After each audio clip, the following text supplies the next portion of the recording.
இரக்கம் நிறைந்த அன்பின் பரலோக தகப்பனே, இந்த நல்ல நேரத்துக்காக நன்றி செலுத்துகிற ஆவியானவரே. நான் பாடப்போகிற பாடல், கொடுக்க போகிற செய்தி ஆண்டவரே ஆசீர்வதிங்க. இதை கேட்ட மக்கள் யாவரும் மனந்திருமனும் ரட்சிக்கப்படணும் ராஜா. தகப்பனே, மியூசிக் போட்ட தம்பியும் கூட நீங்கள் ஆசீர்வதிங்க. தொடக்கம் முதல் முடிவு வரை உங்களுடைய பிரசன்னம் இருக்கட்டும். ஆவியானவரே, என்னோடு கூட நீங்கள் இருந்து எனக்கு சொல்லித்தாங்க, பொறுப்படுத்துக்கங்க, வழி நடத்துங்க. இயேசுவின் நாமத்தில் வேண்டுகிறேன் பிதாவே, ஆமேன். முதல்ல ஒரு பாட்டு பாடுறேன்.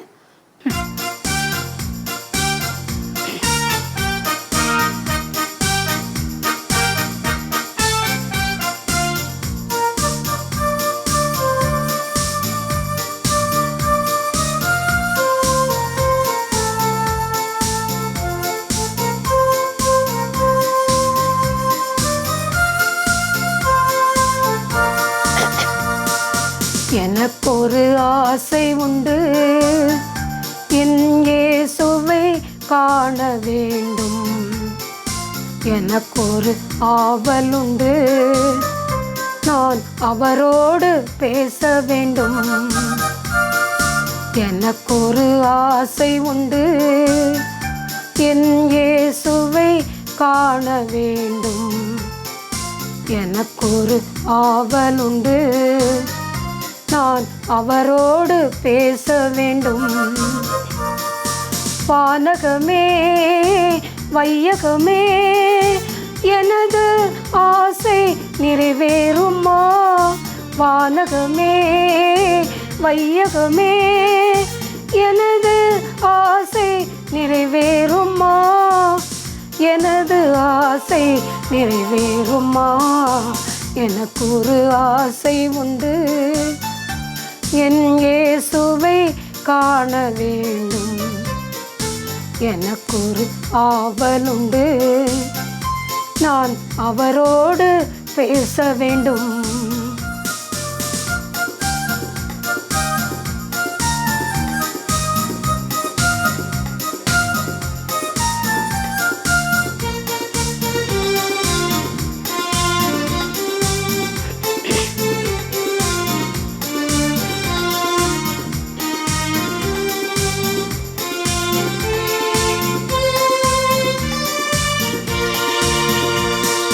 கரம் ஒன்று என்னை தொட்டது, கண்ணீரை மெதுவாய் துடைத்தது. கரம் ஒன்று என்னை தொட்டது, கண்ணீரை மெதுவாய் துடைத்தது. வேதம் தந்தேன் தினமும் அதிலே, என்னை பார் என மொழிந்தது. வேதம் தந்தேன் தினமும் அதிலே, என்னை பார் என மொழிந்தது.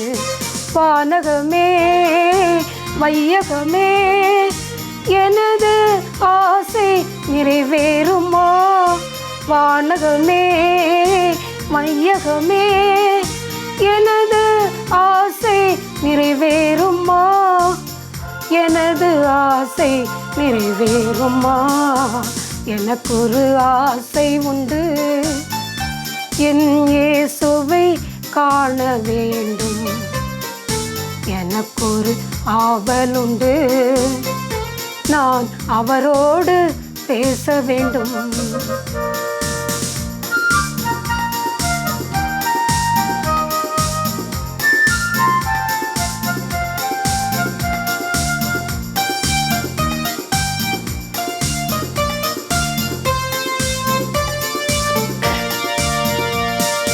தினமும் வேதத்தில் காண்கின்றேன், தேவாதி தேவனை துதிக்கின்றேன்.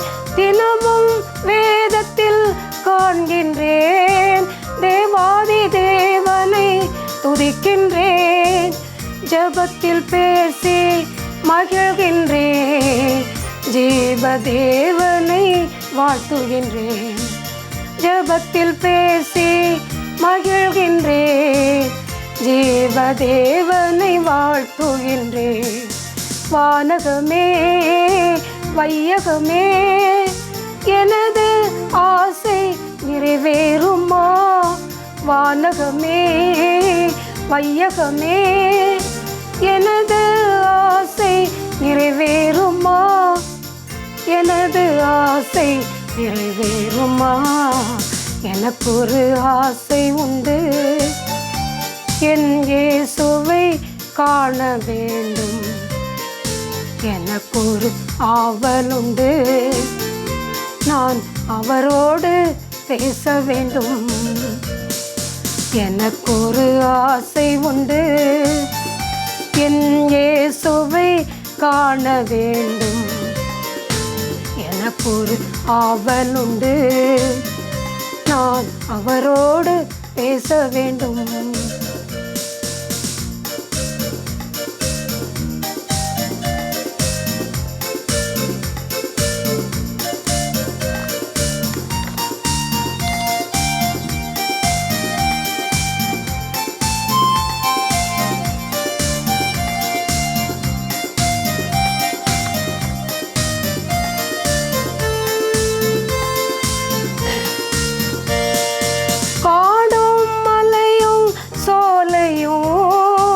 அலைமோதும் கடலும் தேடினேன், காடும் மலையும் சோலையும் அலைமோதும் கடலும் தேடினேன்.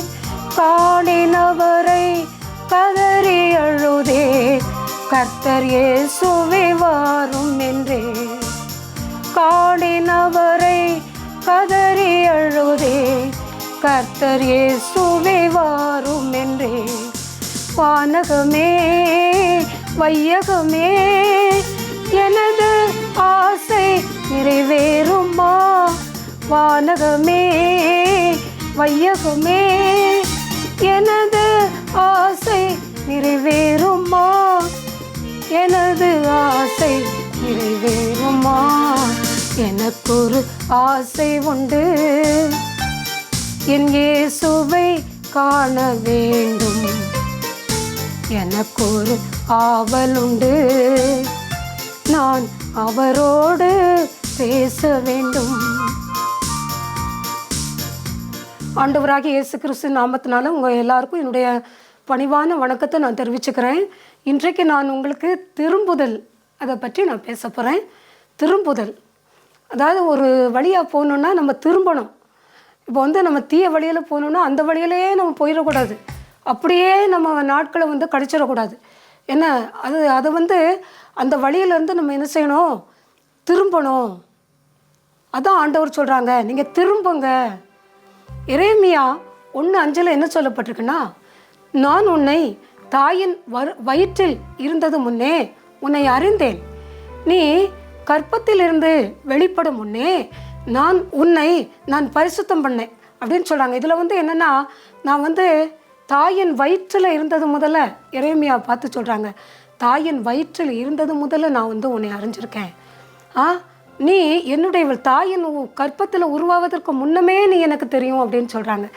உன்னையும் என்னையும் ஆண்டவர் அப்படி தான், நம்ம தாயின் கற்பத்தில் உருவாவதற்கு முன்னமே நம்ம பேர் தெரியும்.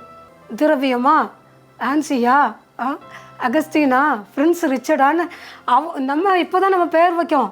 ஆனால் கர்த்தருக்கு நம்ம உருவாவதற்கு முன்னமே தெரியும். அப்படிப்பட்ட தேவன் நம்ம மேலே அவ்வளோ கரிசனை உள்ள தேவன் பேரில் நம்ம திரும்ப வேண்டாமா, நம்ம மனம் திரும்ப வேண்டாமா, நம்ம அப்படியே போயிடணுமா, இல்லை பின்வாங்கியே நீங்கள் போயிடுவீங்களா? அப்படி போகக்கூடாதுன்னு தான் கர்த்தர் சொல்கிறாங்க, தெரியுதா?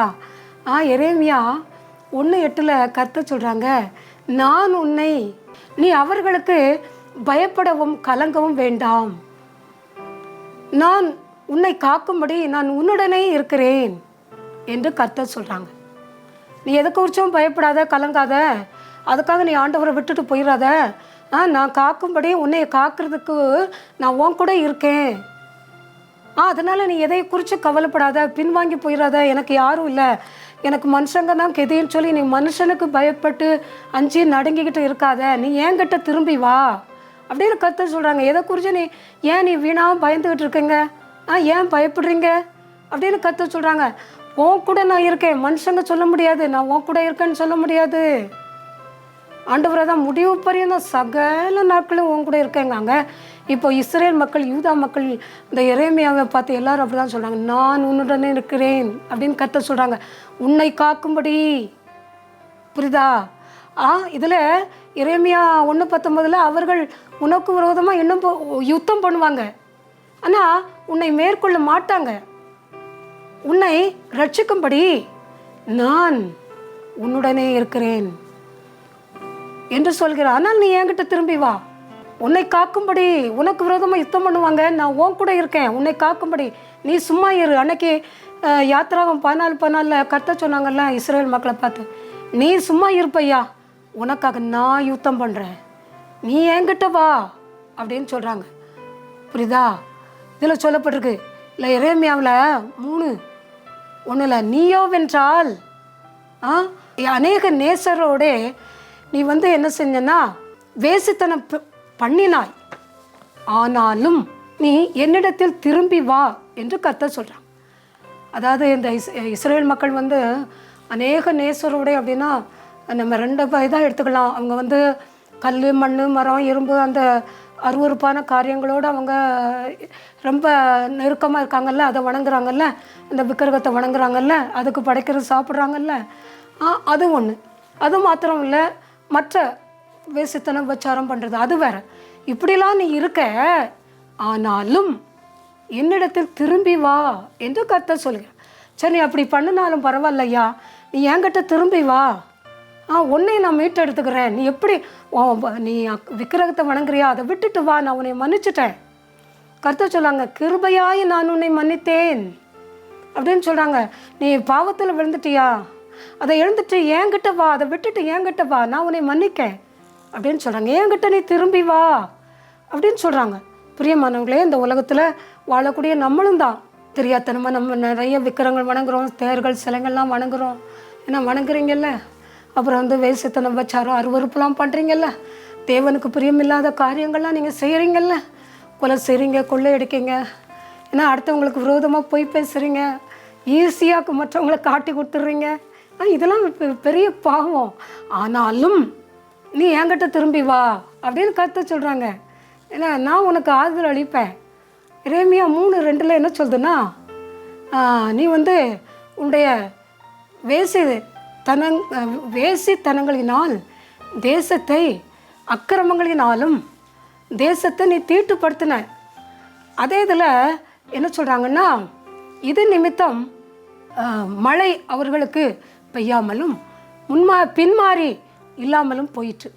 இதனால் கர்த்தரிடத்தில் நீங்கள் திரும்பாமல் நீங்கள் அருவருப்பான பாவம், தாறுமாறான பாவம் செஞ்சது நிமித்தம் உங்களுக்கு மழை இல்லை, நான் உங்களுக்கு மழையை கொடுக்கல அப்படின்னு சொல்கிறாங்க.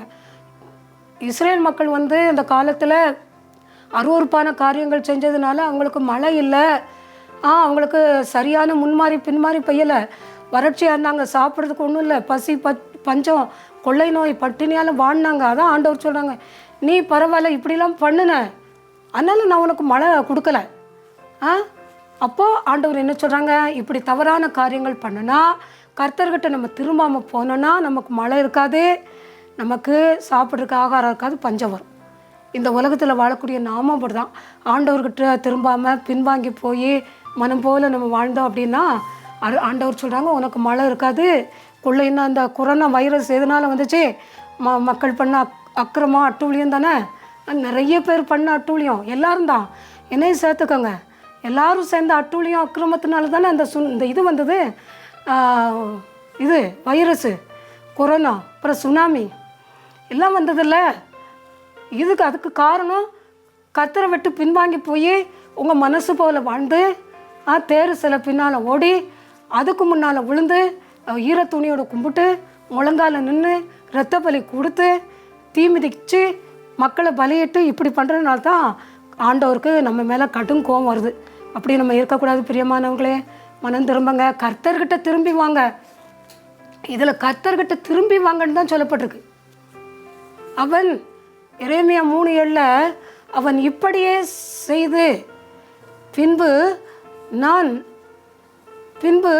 நீ என்னிடத்தில் திரும்பி வா என்று நான் சொன்னேன். அவனோ திரும்பவில்லை. நான் எப்படியோ எத்தனையோ தடவை நீ என்கிட்ட திரும்பிவான்னு சொன்னேன், ஆனால் அவன் திரும்பலை அப்படின்னு ஆண்டவர் ரொம்ப வேதனைப்படுறாங்க. பிரியமானவங்களே, அவங்க நமக்காக தானே சொல்கிறாங்க, அவங்களுக்காகவும் அவங்க சொல்கிறாங்க, நமக்காக தானே சொல்கிறாங்க. நம்ம நித்திய ஜீவன், நம்ம பரலோக ராஜ்யம் போகணுன்னு தானே நீங்கள் இது என்கிட்ட திரும்பி வாங்கன்னு சொல்கிறாங்க. 2 நாளாகாமல் 7:14 தங்களுடைய பொல்லாத வழிகளை விட்டு திரும்பி ஜெபம் பண்ணி தங்களை தாழ்த்தி என்ன என் முகத்தை தேடி என்கிட்ட நீங்கள் திரும்பினீங்கன்னா நான் உங்களுக்கு சேமத்தை கொடுப்பேன், உங்களுக்கு மழை கொடுப்பேன், எல்லாம் கொடுப்பேன்னு கற்று சொல்கிறாங்க. தன்னுடைய உபவாசம் இருக்கணும், உபவாசம் இருந்து ஜெபிச்சு பொல்லாத வழிகளை விட்டு திரும்பி கத்துட்டு வந்தோன்னா அவங்க நமக்கு ஆறுதல் அளிக்கிற தேவனாக இருக்காங்க அப்படின்னு கற்று சொல்கிறாங்க. அப்போ ஆண்டவர் என்ன சொல்கிறார், நீ என்கிட்ட திரும்புங்க, என்கிட்ட திரும்பு அப்படின்னு சொல்கிறாங்க. அதான் இன்னொரு இடத்துல என்ன சொல்கிறாங்கன்னா, எரேமியாவில் இவைகளையெல்லாம் யூதா என்கிற அவளுடைய சகோதரியாகிய துரோகி கள்ளத்தனமாய் திரும்பினாலே அன்றி முழு இருதயத்தோடு என்னிடத்தில் திரும்பவில்லை அப்படின்னு சொல்கிறான். கள்ளத்தனமாக தான் திரும்புகிறான். கள்ளத்தனம்னா என்னென்னா, ஆற்றுல ஒரு கால் சேத்துல ஒரு கால், கர்த்தரை வணங்குற மாதிரி ஏமாற்றிக்கிட்டு அங்கே பிசாசுகளை வணங்குறது, அதான் கள்ளத்தனமாக திரும்புறது. சும்மா திரும்பினேன் ஆண்டவர் பக்கம் திரும்பிட்டேன், நான் பின்வாங்கி போகல வந்துட்டேன்னு சொல்லுவாங்க. ஆனால் அங்கே பிசாசுகளுக்கு படைச்சிக்கிட்டு அதை வணங்கிக்கிட்டு அதை வீட்டில் கும்பிட்டுக்கிட்டு அதை விக்கிரகத்துக்கு படைச்சி சாப்பிட்டுக்கிட்டு இருப்பாங்க. இதுதான் தப்பு அப்படின்னு ஆண்டவர் சொல்கிறாங்க. புரியுதா? அப்படி இருக்கக்கூடாது. கள்ளத்தனமாக திரும்பாதீங்க. கர்த்தருக்கு தெரியும் நீ உண்மையாக திரும்புறியா, ஆண்டவர்கிட்ட கள்ளத்தனமாக திரும்புறியான்னு அவருக்கு தெரியும். அதனால் நம்ம என்ன செய்யணும், முழு மனதோடு கர்த்தர்கிட்ட திரும்பணும், முழு இருதயத்தோடு என்கிட்ட திரும்பிவான்னு சொல்கிறாங்க கர்த்தர். எரேமியா 3:12 சீர்கட்ட இஸ்ரவேலே திரும்பு என்று கர்த்தர் சொல்கிறார். நான் என்றைக்கும் கோபம் வைக்க மாட்டேன், நான் என்னைக்கும் உன்கிட்ட கோபமாக இருக்க மாட்டேம்மா, என்கிட்ட திரும்பு.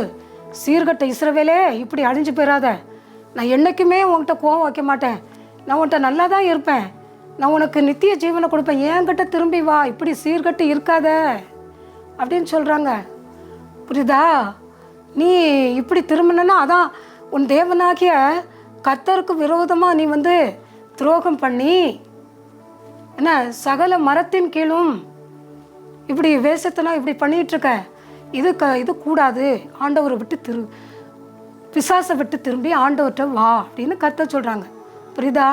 இதில் இன்னும் என்ன சொல்கிறாங்க, சீர்கட்ட இஸ்ரவேலே எரேமியா 3:12 திரும்பு என்று கர்த்தர் சொல்கிறார். நான் உங்கள் மேல் என் கோபத்தை இறங்க பண்ணுவதில்லை, நான் கிருபை உள்ளவர் என்று சொல்கிறார். சீர்கட்ட இஸ்ரவேலே பிள்ளைங்களே என்கிட்ட திரும்பங்க, நான் உங்கள் மேலே நான் கோபம் வைக்க மாட்டேன், நான் எப்போ உங்கள்கிட்ட கிருபையாகவே தான் இருக்கேன்னு சொல்கிறாங்க. புரியுதா? நான் எப்போ உங்கள்கிட்ட கோபம் வைக்க மாட்டேன்னு சொல்கிறாங்க. அப்போ என்ன செய்யணும், ஏன்னா ஆண்டவர் நமக்கு கிருபையின் காலம் கொடுத்துருக்காங்கல்லம்மா, இந்த காலத்தில் நம்ம எப்படி என்ன செய்யணும், கர்த்தர்கிட்ட திரும்பணுமா இல்லையா, அதைத்தானே ஆண்டவர் சொல்கிறாங்க. ஆண்டவர்கிட்ட திரும்பி வாங்க, திரும்பி வந்தனா கர்த்தர் என்ன செய்வாங்க. எரேமியாவில் ஒரு இடத்துல சொல்கிறாங்க, நீ எரேமியா 3:21 நீ இஸ்ரவேல் புத்திரரே தங்கள் வழிகளை மாறுபாடாக்கி தங்கள் தேவனாகிய கர்த்தரை மறந்ததை நிமித்தம் அழுது கொண்டு விண்ணப்பம் செய்தாலும் அவங்களுக்கு நான் செவி கொடுக்க மாட்டேன்னு சொல்கிறாங்க. செவி கொடுத்தாலும் உயர்ந்த சனத்திலிருந்து அது கேட்கப்படும், எல்லாம் நீங்கள் இது பண்ணுவீங்க, ஆனால் நான் அவங்க சத்தம் உயர்ந்த சாணத்திலேருந்து கேட்கப்படும், நான் செவி கொடுக்க மாட்டேன் நீங்கள் மனம் திரும்பலைன்னா அப்படின்னு சொல்கிறாங்க. இன்னும் சொல்கிறாங்க, சீர்கட்ட பிள்ளைகளே நீங்கள் என்ன செய்யுங்க, கர்த்தரிடத்தில் திரும்புங்க அப்படின்னு தான் அடிக்கடி கர்த்தர் சொல்கிறாங்க. அப்போது நம்ம கர்த்தரிடத்தில் திரும்பணும். அப்போது நீ கர்த்தரிடத்தில் திரும்புங்க, அப்போது நான் உங்கள் சீர்கேடுகளை நான் குணமாக்குவேன் அப்படின்னு சொல்கிறாங்க. இது என்ன தெரியுமா, ஆண்டவர் சொல்கிறாங்க, நீங்கள் என்கிட்ட திரும்புங்க, அப்படி திரும்பும்போது உங்களுடைய எல்லா வியாதியும், அதே இதில் எரேமியா இல்லை 22வது வசனம் சொல்லுது, நீங்கள் சீர்கட்ட பிள்ளைகளே கர்த்தரிடத்தில் திரும்புங்க, உங்கள் சீர்கேடுகளை நான் குணமாக்குவேன் அப்படின்னு ஆண்டவர் சொல்கிறாங்க. பிள்ளைகளே சீர்கேடுகளை குணமாக்குவேன், அப்போ ஆண்டவர் நம்முடைய சீர்கேடுகளை எல்லாம் குணமாக்குகிற தேவனாக இருக்காங்க. புரியுதா? அப்போது ஆண்டவர் சீர்கேடுகளை குணமாக்கணும்னா ஆண்டவர்கிட்ட நம்ம திரும்பணும். எரேமியா 4:1 இஸ்ரவேலே, நீ திரும்புகிறதாய் இருந்தா என்னிடத்தில் திரும்பு என்ன என்று கடைசியில் கர்த்தர் சொல்கிறாங்க, நீ திரும்புகிறதா இருந்தால் திரும்பு. நீ உன் அருவருப்புகளை என் பார்வை நின்று அகற்றிவிட்டால் நீ இனி அலைந்து திரிவதில்லை. நீ திரும்புறதா இருந்தால் திரும்புப்பா. மனுஷங்க சொல்லுவாங்கல்ல, நீ பேசுகிறதா பேசு அல்லது போய்கிட்டே இரு, செய்கிறதா செய். ஆனால் கர்த்தர் நம்ம மேலே எவ்வளோ ஒரு கரிசனையாக இருக்காங்க பார்த்தீங்களா? அதான் ஆண்டவர் சொல்கிறாங்க, திரும்புறதா இருந்தால் திரும்பு, அப்படி இல்லைன்னா நீ அழிஞ்சு போ அப்படின்னு சொல்கிறாங்க. அவ்வளோதான் சொல்ல முடியும். எவ்வளவோ ஆண்டவர் கிருபையாக சொல்லி பார்த்துட்டாங்கல்ல, மக்கள் கேட்கல. அதான் நீ திரும்புறதா இருந்தால் திரும்புப்பா, இல்லைன்னா ஓ இஷ்டம். என் பார்வை நின்று நீ அகற்றி விட்டால் நீ இனி அலைந்து திரிவதில்லை. நீ ஒழுங்கா திரும்பி ஆண்டவர்கிட்ட நீ என்கிட்ட நீ திரும்பி வந்தன்னா என்ன, நீ நம்ம அலைஞ்சு திரிய மாட்ட. அப்படி திரும்பலைன்னா உனக்கு நிறைய என்ன வரும், பாடுகள் வரும் அப்படின்னு சொல்கிறாங்க. புரியுதா? அப்போ ஆண்டவர் என்ன சொல்கிறாங்க, நம்ம கர்த்தர்கிட்ட திரும்பணும் அப்படின்னு சொல்கிறாங்க. எரேமியாவில் 5:21 சொல்லப்பட்டிருக்கு, கண்கள் இருந்தும் காணாமலும் காதுகள் இருந்தும் கேளாமலும் இருக்கிற அறிவில்லாத ஜனங்களே கேளுங்க.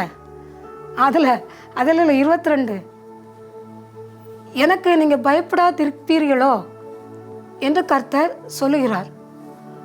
எனக்கு நீங்கள் அலைகள் மோதி அடித்தாலும் அது உங்களை மேற்கொள்ளாதபடிக்கு நான் உங்களை பாதுகாப்பேன் அப்படின்னு சொல்கிறாங்க. நீங்கள் எனக்கு பயப்படாமல் இருப்பீங்களோ?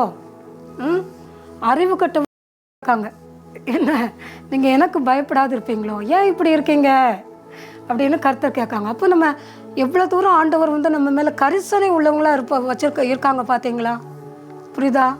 இந்த ஆண்டவர் திரும்ப சொல்கிறாங்க எரேமியாவில், இந்த ஜனங்கள் முரட்டாட்டம் உள்ளவங்க, கலகக்காரங்களாக இருக்காங்க அப்படின்னு சொல்கிறாங்க.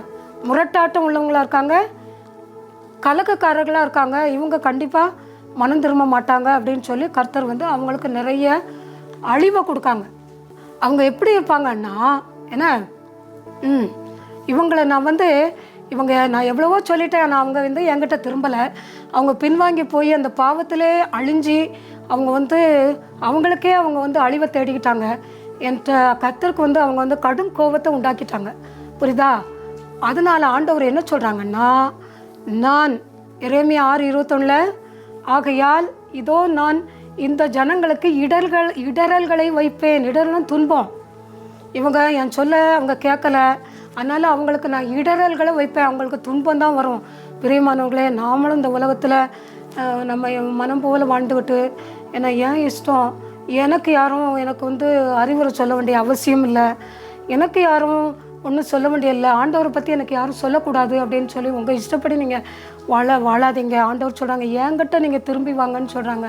அப்படி இல்லைன்னா நான் உங்கள் மேலே அந்த இஸ்ரேல் மக்களுக்கு சொன்ன மாதிரி தான் நமக்கு சொல்கிறாங்க, நான் உங்கள் மேலே இடர்களை வைப்பேன். துன்பம் வரும், வெள்ளம் வரும், புயல் வரும், பஞ்சம் வரும், கொள்ள நோய் வரும், என்ன சொல்ல முடியாத மர்ம காய்ச்சல் வரும், மர்ம நோய்கள் வரும். ஏன்னா காரணம் கர்த்தர்கிட்ட அவங்க திரும்பலை. அது மட்டும் இல்லை, பிதாக்கள் பிள்ளைகளும் அவனுக்கு இடரல் உண்டு அழிவாங்க.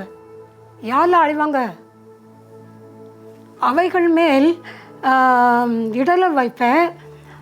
பிதாக்களுக்கு பிள்ளைகளும் குடியானவனும் அவனுக்கு அடுத்தவனும், பிள்ளைங்க பிதாக்கள் குடியானவன் அவனுக்கு அடுத்தவன், இவங்களுக்கெல்லாம் நான் துன்பத்தை வரவழைச்சி அவங்க அழிஞ்சு போவாங்க அப்படின்னு கர்த்தர் சொல்கிறாங்க. புரியுதா? அப்போ அழிஞ்சு போயிடுவாங்க, பிள்ளைங்க அழிஞ்சு போயிடுவாங்க, எல்லாரும் அழிஞ்சு போயிடுவாங்க. எரேமியா 4:30 பாழாய் போனால், அவங்க பாழாய் போயிடுவீங்க, நீங்கள் பாழாய் போன நீ இப்பொழுதே என்னிடத்தில் என்ன என்கிட்ட திரும்பன்னு சொல்கிறாங்க. நீங்கள் ரத்தாம்பரமெல்லாம் உடுத்துறீங்க, எல்லாம் இருக்கீங்க, ஆனாலும் நீங்கள் என்கிட்ட திரும்பாமல் இப்படி வாழ்ந்துட்டுருக்கீங்க, இது நல்லதில்லைன்னு கர்த்தர் சொல்கிறாங்க. நான் எவ்வளவோ சொல்கிறேன், நீங்கள் கேட்க மாட்டேங்கிங்க அப்படின்னு சொல்லிட்டு கர்த்தர் என்ன சொல்கிறாங்கன்னா, நீ வந்து எரேமியா 5:30 நீ வந்து தள்ளுபடியான வெள்ளி, நான் உன்னை தள்ளி விட்டுருவேன்.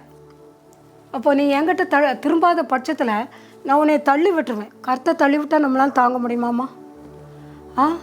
உங்கள் பதவியிலேருந்து தள்ளிடுவாங்க, பட்டத்துலேருந்து தள்ளிடுவாங்க, வீட்டிலேருந்து தள்ளிடுவாங்க.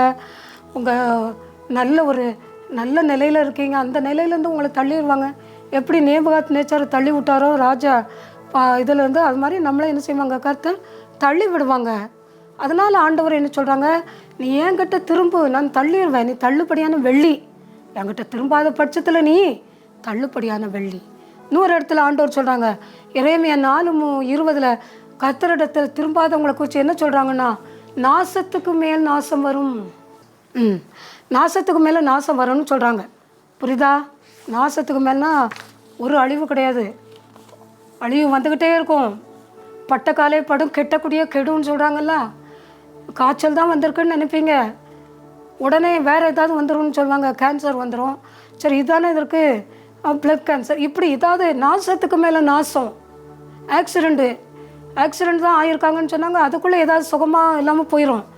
இப்படி அழிவுக்கு மேலே அழிவு வரும்னு சொல்கிறாங்க. அதனால் நம்ம என்ன செய்யணும், ஆண்டவரை நோக்கி நம்ம பார்க்கணும், அவர்கிட்ட திரும்பணும். ஏன்னா அவர்கிட்ட திரும்பணும், பின்வாங்கி போனால் அப்படியே போய் விழுந்துடுறாதீங்க. நீதிமான் விழுந்தாலும் எழுந்திருப்பான்னு சொல்லப்பட்டிருக்குல்ல. பின்வாங்கி போனால் அப்படியே போயிடாதீங்க, எழுந்துருங்க. அதைத்தான் ஆண்டவர் சொல்கிறார், நீ போனியா போயிடாத. புரியுதா? அதனால் அப்படியே போயிடாதீங்க, என்கிட்ட திரும்புங்க அப்படின்னு கர்த்தர் சொல்கிறாங்க. அதனால் நமக்கு எவ்வளோ நாசம் அழிவுலாம் வரும்ல, அதனால் ஆண்டவர்கிட்ட திரும்புங்க. எரேமியா 4:22 என் ஜனங்கள் வந்து மதியற்றவர்கள் இருக்காங்க, என்னை வந்து அவர்கள் அறியலை, என்னை அவர்கள் அறியாது இருக்கிறார்கள். அவர்கள் வந்து பைத்தியக்காரங்க. புரியுதா? அவர்கள் வந்து அவங்களுக்கு உணர்வே கிடையாது. அவங்க வந்து பொல்லாப்பு செய்கிறவங்க அப்படின்னு கர்த்தர் நம்ம மனுஷனை குறித்து ஒரு சர்டிஃபிகேட் கொடுக்காங்க. அப்படி இருக்கக்கூடாது. நம்மலாம் ஆண்டவருக்கு முன்னால் தாழ்மைப்படணும், கட்டிக்காரங்களாக இருக்கணும், எல்லாவற்றிலையும் நம்ம விட்டு கொடுத்து கர்த்தரிடத்தில் திரும்பணும். அதைத்தான் ஆண்டவர் விரும்புகிறாங்க. ஜெபம்.